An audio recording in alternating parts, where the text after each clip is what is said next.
ನಮಸ್ತೆ ವೀಕ್ಷಕರೇ, ನಾನು ನಿಮ್ಮ KN ರಾವ್ ಗುರುಜಿ. ಈ ಚಾನಲ್ ಲೈಕ್ ಮಾಡಿ, ಫಾಲೋ ಮಾಡಿ, ಆದಷ್ಟು ಶೇರ್ ಮಾಡಿ. ಇವತ್ತಿನ ವಿಷಯ 2026 ಏಪ್ರಿಲ್ ತಿಂಗಳ ಭವಿಷ್ಯ.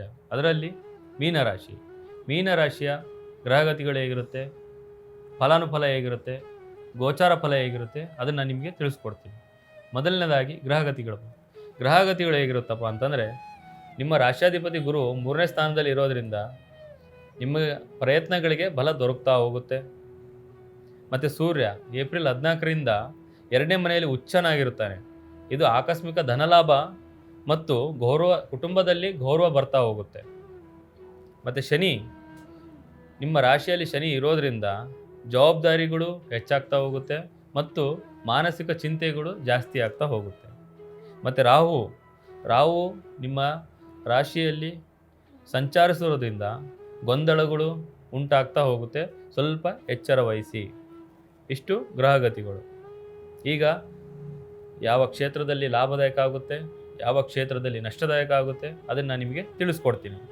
ಉದ್ಯೋಗದಲ್ಲಿ, ವೃತ್ತಿ ಜೀವನದಲ್ಲಿ ಸ್ಥಿರತೆ ಇದ್ದರೂ ಸಹಿತ ಸೂರ್ಯ ಉಚ್ಚನ ಸ್ಥಿತಿಯಲ್ಲಿರೋದ್ರಿಂದ ನಿಮಗೆ ಬಾಕಿ ಉಳಿದಿರುವ ಪೇಮೆಂಟ್ ಅಥವಾ ಬೋನಸ್ ನಿಮ್ಮ ಕೈ ಸೇರ್ತಾ ಹೋಗುತ್ತೆ.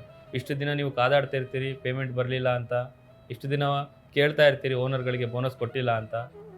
ಇಷ್ಟು ದಿನ ಕಟ್ಟಿದ್ದ ನಿಮಗೆ ಏನೇ ಒಂದು ಕೆಟ್ಟ ಕಾಲ ಕೂಡ ಉದ್ಯೋಗದಲ್ಲಿ ಈ ತಿಂಗಳಲ್ಲಿ ನಿಮಗೆ ಎಲ್ಲ ರೀತಿಯಿಂದನೂ ಒಳ್ಳೆಯದಾಗ್ತಾ ಹೋಗುತ್ತೆ. ಹಣದ ವಿಚಾರದಲ್ಲಿ ತುಂಬಾ ಎಲ್ಲ ರೀತಿಯಿಂದ ಪೇಮೆಂಟ್ಗಳು ಕ್ಲಿಯರ್ ಆಗ್ತಾ ಹೋಗುತ್ತೆ.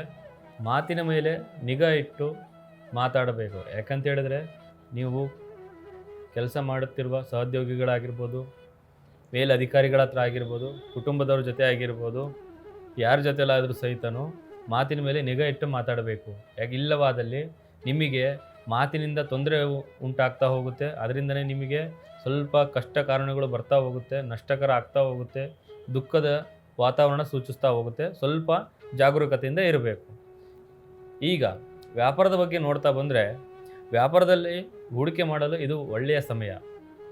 ಶೇರ್ ಮಾರ್ಕೆಟಲ್ಲಾಗಿರ್ಬೋದು, ಮ್ಯೂಚುವಲ್ ಫಂಡ್ಸ್ ಆಗಿರ್ಬೋದು, ಯಾವುದೇ ಒಂದು ಹೊಸ ಬಿಸ್ನೆಸ್ ಮಾಡ್ತಾ ಇರೋದಾಗಿರ್ಬೋದು, ಅದರಲ್ಲಿ ನೀವು ಹೂಡಿಕೆ ಮಾಡಿದಷ್ಟು, ಇನ್ವೆಸ್ಟ್ಮೆಂಟ್ ಮಾಡಿದಷ್ಟು ನಿಮಗೆ ಹೆಚ್ಚಿನ ಲಾಭ ತರುವಂಥ ಚಾನ್ಸಸ್ಗಳು ತುಂಬ ಇದೆ.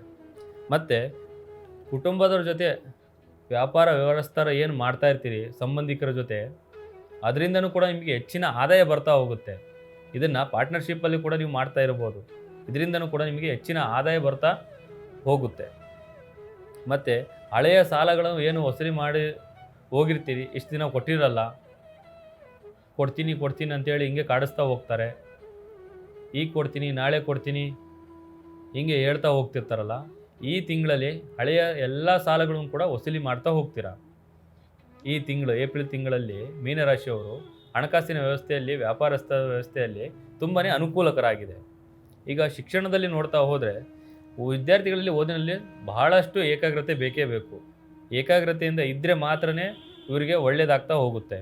ಇಲ್ಲ ಅಂತಂದರೆ ಸ್ಪರ್ಧಾತ್ಮಕ ಪರೀಕ್ಷೆಯಲ್ಲಿ ಇವರಿಗೆ ಮಿಶ್ರ ಫಲ ಸಿಗುತ್ತೆ. ಈ ತಿಂಗಳಲ್ಲಿ ಮೀನರಾಶಿಯವರಿಗೆ ವಿದ್ಯಾರ್ಥಿಗಳಿಗಂತರೂ ಏಕಾಗ್ರತೆಯಿಂದ ಇಲ್ಲವಾದಲ್ಲಿ ಬಹಳನೇ ಮಿಶ್ರ ಫಲಗಳು ಉಂಟಾಗ್ತವೆ. ಒಂದು ಸಲ ಫೇಲ್ ಆಗಿರ್ಬೋದು, ಅಕಸ್ಮಾತ್ ಪಾಸು ಕೂಡ ಆಗಿರ್ಬೋದು, ಇಲ್ಲ ಕಮ್ಮಿ ಮಾರ್ಕ್ಸು ಕೂಡ ಬರ್ಬೋದು. ಸ್ವಲ್ಪ ಒಳ್ಳೆಯ ಏಕಾಗ್ರತೆಯಿಂದ, ಶಿಸ್ತಿನಿಂದ, ಜ್ಞಾನ ಕೇಂದ್ರೀಕೃತವಾಗಿರಿಸ್ಕೊಂಡು ಒಳ್ಳೆಯ ಮನಸ್ಸಿನಿಂದ ನೀವು ಇದ್ದಷ್ಟು ನಿಮಗೆ ಒಳ್ಳೆಯದಾಗ್ತಾ ಹೋಗುತ್ತೆ. ಇವರಿಗೆ ಪರಿಶ್ರಮ ಎಷ್ಟು ಪಡ್ತೀರಿ, ಪ್ರತಿಫಲ ಅಷ್ಟು ಸಿಗೋದಿಲ್ಲ, ಭಾಳ ಕಮ್ಮಿನೇ ಸಿಗ್ತಾ ಹೋಗುತ್ತೆ. ಅದಕ್ಕೋಸ್ಕರ ಹೇಳ್ತಾ ಇದ್ದೀನಿ, ನೀವು ಎಷ್ಟು ಪರಿಶ್ರಮ ಪಡ್ತಾ ಹೋಗ್ತೀರಾ ಅಷ್ಟು ನಿಮಗೆ ಒಳ್ಳೆಯದಾಗಬೇಕು. ಅಂದರೆ ಸ್ವಲ್ಪ ನೆನಪಿನ ಶಕ್ತಿ ಆಗಿರ್ಬೋದು, ಜ್ಞಾನ ಆಗಿರ್ಬೋದು, ಏಕಾಗ್ರತೆ ಆಗಿರ್ಬೋದು, ಸ್ವಲ್ಪ ಜಾಸ್ತಿನೇ ಇರಬೇಕಾಗುತ್ತೆ ಈ ತಿಂಗಳಲ್ಲಿ.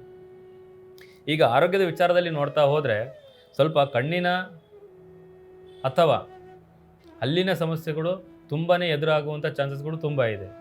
ಕಣ್ಣಿನಲ್ಲಿ ಆಪ್ರೇಷನ್ ಮಾಡುವಂಥ ಚಾನ್ಸಸ್ಗಳಾಗಿರ್ಬೋದು, ಹಲ್ಲಿನಲ್ಲಿ ಏನಾರೊಂದು ಹುಳುಕಾಗಿ ಅದರಿಂದ ನಿಮಗೆ ತೊಂದರೆಗಳು ಈಡಾಗುವಂಥ ಚಾನ್ಸಸ್ಗಳಾಗಿರ್ಬೋದು, ತುಂಬಾ ಬರ್ತಾ ಹೋಗುತ್ತೆ.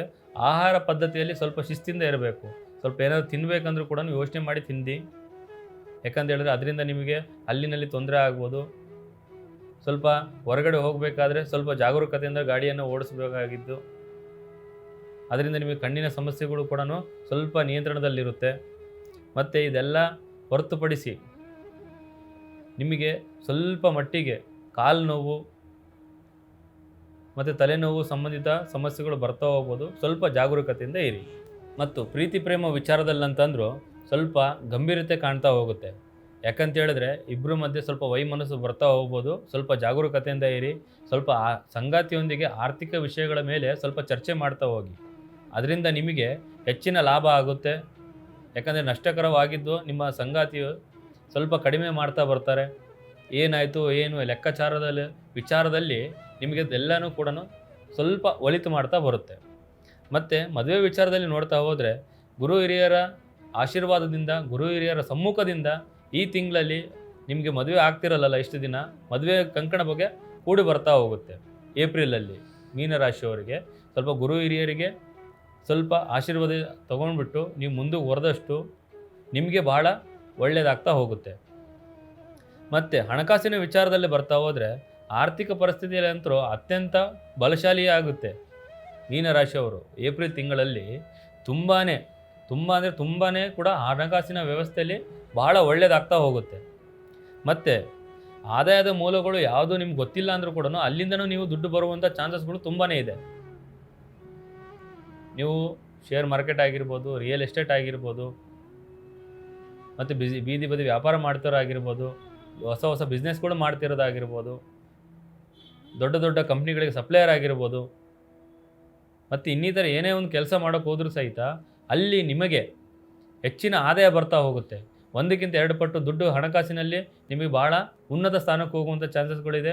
ಇದರಿಂದ ನಿಮಗೆ ಹಣಕಾಸಿನ ವ್ಯವಸ್ಥೆಯಲ್ಲಿ ಓಡಾಡ್ತಿದೆ ಅಂತೇಳಿ ಯಾರಿಗೂ ಕೂಡ ಸಾಲವನ್ನು ಕೊಡೋಕೆ ಹೋಗಬೇಡಿ. ಅದರಿಂದ ಕೊಟ್ಟಷ್ಟು ನಿಮಗೆ ಮಾನಹಾನಿ ಆಗುವಂಥ ಚಾನ್ಸಸ್ಗಳು ತುಂಬ ಇದೆ. ಸ್ವಲ್ಪ ಯಾರಿಗೂ ಕೂಡ ಹಣ ಕೊಡೋದು ತಗೊಳ್ಳೋದು ಆಗಿರಲಿ ಈ ತಿಂಗಳಲ್ಲಿ ಮಾಡೋಕ್ಕೆ ಹೋಗಬೇಡಿ. ಸ್ವಲ್ಪ ಹಣದ ವಿಚಾರದಲ್ಲಿ ಸ್ವಲ್ಪ ಜಾಗರೂಕತೆಯಿಂದ ಇರಿ. ಅನಗತ್ಯ ಖರ್ಚುಗಳನ್ನು ಮಾಡೋಕ್ಕೆ ಹೋಗಬೇಡಿ. ಇಷ್ಟು ಹಣಕಾಸಿನ ವಿಚಾರದಲ್ಲಿ ಆಯಿತು. ಇದು ಎಲ್ಲ ಬಿಟ್ಟು ನಿಮ್ಮಲ್ಲಿ ಏನಾದರೂ ಸಮಸ್ಯೆಗಳು ಕಾಡ್ತಾ ಇದ್ದರೆ, ಅಡಚಣೆಗಳು ಆಗ್ತಾ ಇದ್ದರೆ, ಗುಪ್ತ ವಿಚಾರದಿಂದ ಭಾಳ ಬಳಲ್ತಾ ಇದ್ದರೆ, ನಿಮ್ಮ ಮನೆಯಲ್ಲಿ ನೆಮ್ಮದಿ ಇಲ್ಲದಿದ್ದರೆ, ಮತ್ತು ನಿಮ್ಮಲ್ಲಿ ಏನಾದರೂ ಭಯ ಕಾಡ್ತಾ ಇದ್ದರೆ, ಪ್ರತಿ ಸೋಮವಾರ ಶಿವನ ಆರಾಧನೆಯನ್ನು ಮಾಡಿ ಮೃತ್ಯುಂಜಯ ಮಂತ್ರವನ್ನು 108 ಬಾರಿ ದಿನಕ್ಕೆ 108 ಬಾರಿ ಜಪಿಸ್ತಾ ಹೋಗಿ. ನಿಮ್ಮಲ್ಲಿರುವ ಸಕಲ ದೋಷ ನಿವಾರಣೆಗಳೆಲ್ಲ ಮುಕ್ತಿ ಆಗ್ತಾ ಹೋಗುತ್ತೆ. ಮತ್ತು ಕಷ್ಟ ಕಾರಣಗಳೆಲ್ಲ ನಿವಾರಣೆ ಆಗ್ತಾ ಹೋಗುತ್ತೆ. ಏನೇ ಅಡೆತಡೆಗಳಿದ್ದರೂ ಸಹಿತ ಎಲ್ಲ ರೀತಿ ಮಾರ್ಪಾಡಾಗ್ತಾ ಹೋಗುತ್ತೆ. ಎಲ್ಲ ರೀತಿಯಿಂದ ಒಳ್ಳೆಯದಾಗ್ತಾ ಹೋಗುತ್ತೆ. ವೀಕ್ಷಕರೇ, ಸರ್ವೇ ಜನ ಸುಖಿನೋ ಭವಂತು.